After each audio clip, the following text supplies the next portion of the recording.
এই মাছটা অনেকেই পছন্দ করে, আবার অনেকেই অপছন্দ করে, কিন্তু আমার অনেক পছন্দ। তো এই মাছ রান্না করার জন্য আমি আগে থেকে মাছগুলো নুন হলুদ দিয়ে মাখিয়ে রেখেছিলাম। পরে কড়াইয়ে তেল দিয়ে তেল গরম হয়ে আসার পরে আমি মাছগুলো দিয়ে ভেজে নিলাম। তো মাছগুলো ভাজা শেষে আমি উঠিয়ে রেখেছি, কিন্তু ওই তেলের মধ্যে আবার কাঁচামরিচ পেঁয়াজগুলো দিয়ে একটু ভেজে নিব, লাল হয়ে আসা পর্যন্ত ভেজে নিব। ভাজা শেষ হয়ে গেলে আমি ওর মধ্যে সামান্য একটু পানি দিয়ে দেব। পানি দেওয়ার পরে আদা রসুন জিরা গুঁড়ো একসাথে বাটা ছিল, আমি সেটাই দিয়ে দিলাম। তারপরে হলুদের গুঁড়ো, মরিচের গুঁড়ো, ধনিয়া গুঁড়ো আর লবণ দিয়ে দিলাম। তারপর আগে থেকে ভেজে রাখা ওই মাছগুলো আমি এখানে দিয়ে দিব। মাছগুলো দেওয়ার পরে একটু নেড়ে চেড়ে আমি আগে থেকে কেটে রাখা কিছু টমেটো এর মধ্যে দিয়ে দেব। টমেটোটা দিয়ে কষানোর জন্য আমি আবার ঢাকনা দিয়ে ঢেকে দিব।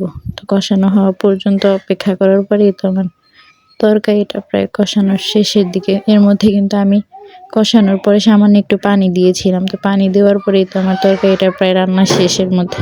তারপরে একটু জিরা গুঁড়ো দিয়ে আমি কিছুক্ষণ রাখবো চুলার উপরে। কিছুক্ষণ রাখার পরে আবার নামিয়ে নেব। তো এই তো রান্নাটা আমার শেষ, এখন আমি নামিয়ে নিলাম তরকারিটা। তরকারিটা নামিয়ে নেওয়ার পরেই তো এরকম হয়েছিল তরকারিটা। তো এই মাছ কে কে পছন্দ করেন আর কে কে অপছন্দ করেন আমাকে জানাবেন কমেন্টে।